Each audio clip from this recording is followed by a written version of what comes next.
Hello everyone, today I'm here to talk about the MAPA framework and how to use it to get what you want, whether that be to lose weight or go ahead and lose fat, because there is a difference. Alright, there is a difference. Or whether to be stronger, faster, whatever it might be, you can use this framework. Alright, so what is MAPA? It's a 4-step framework, right? Each letter stands for a different step. And it is a process to improve outcomes, alright? And that's all everything is, okay? It's all to go ahead and improve outcomes. If you can go ahead and control the outcome of what you do, well then, what you're doing is just fine, alright? So long as that outcome is what you desire. You have to know the exact sort of outcome you want. And it's also a way to get what you want out of what you're doing, alright? So, let's say you want to go ahead and you want to get faster at sprinting, okay? Well, then you're going to use a MAPA to get better at sprinting, alright? You have to be extremely specific about what you want, just like with anything in life. So, let us start with step 1, which is measure. What are you currently doing? Alright, I want you to think about this. I want you to answer this. Write it down if you have to. What are you currently doing? What is the intended outcome of what you want to do? And what is the outcome you're actually getting?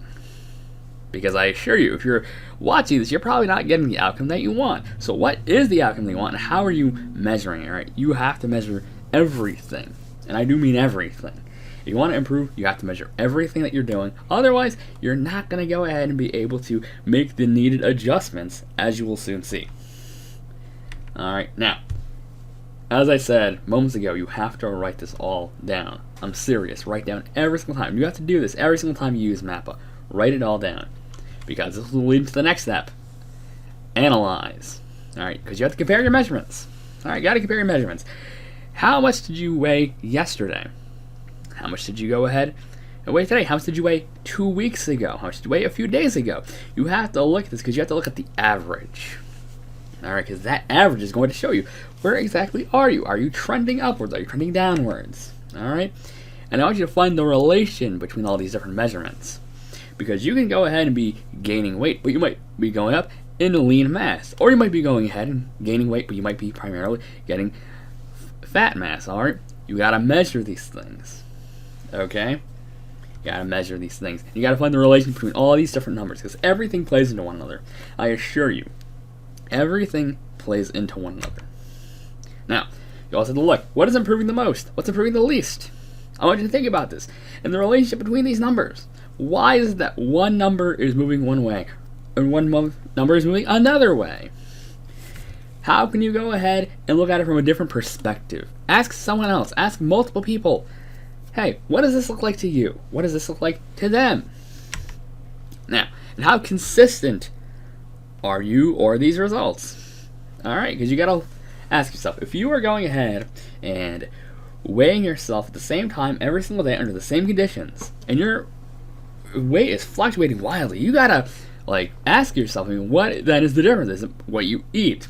Did you eat more the day before? Did you eat less the day before? You have to take into consideration all different factors, because because you're doing everything consistently, but things are still wildly different or random.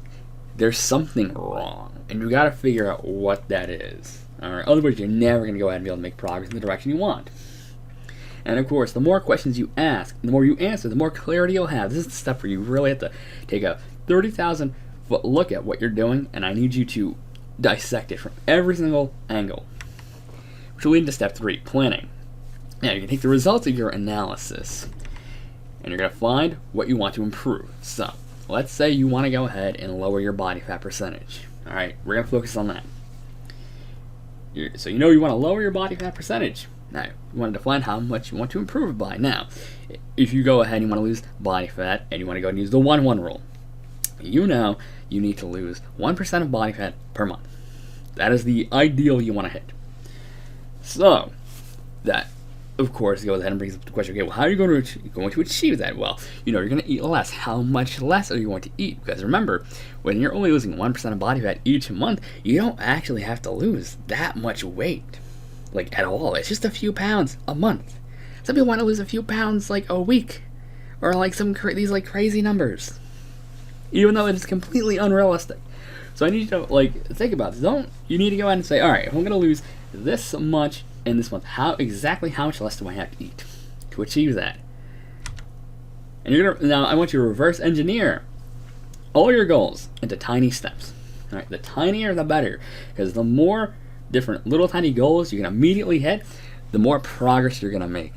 Because if you can go ahead and break a big goal into teeny tiny little steps, you can go ahead and get rapid momentum. When you get that momentum rolling, man, it is hard to not succeed.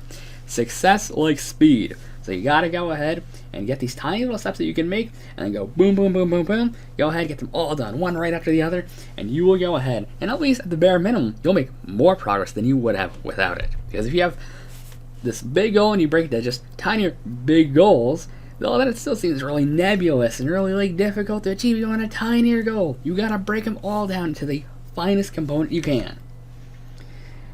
And then you need to take into account all the related metrics, because you might say, all right, well, I know I want to lose weight, but I don't want to lower my lean body mass. So you might want to go ahead and say, all right, so I'm going to make sure I don't go ahead and eat that much less. Or you might say, I'm going to ramp up my resistance training in order to go ahead and make sure I sustain what lean mass I have.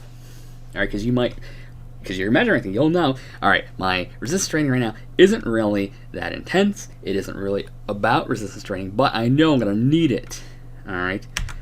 Then the next step is the last one. It's the easiest one. It's the action phase. You're going to take your plan, and you're going to do it. I know. It seems so radically simple, but things do not need to be complicated. When people complicate things, it just makes it so much more difficult to actually get into it. All right?